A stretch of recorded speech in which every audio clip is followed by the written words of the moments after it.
Scuole paritarie in Veneto, quale futuro? Questo è il titolo del convegno dello scorso 28 novembre organizzato da FIDAE, FISM e AGESC, su proposta avanzata dai vescovi della Conferenza Episcopale del Triveneto e che ha trovato a Treviso massima espressione di pluralità visti i relatori invitati.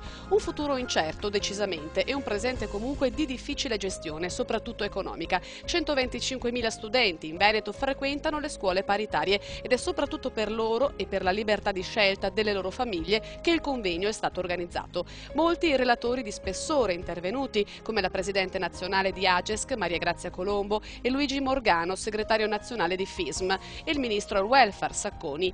Il bene comune, la qualità dell'offerta formativa ed educativa della scuola italiana e l'annoso problema di una parità scolastica esistente solo su carta, ma finanziariamente latitante. Questi i temi centrali trattati. E sulla questione economica il governo, rappresentato appunto dal ministro Sacconi, è stato anche contestato da genitori e coordinatori scolastici esasperati dai conti perennemente in rosso. Protesta rilanciata con impeto anche da Don Carlo Belludo, coordinatore delle 19 scuole per l'infanzia paritarie di Treviso, che, a detto dal palco, in 10 anni ha fatto risparmiare allo Stato 6 milioni di euro, accumulando però un debito da 400.000 euro.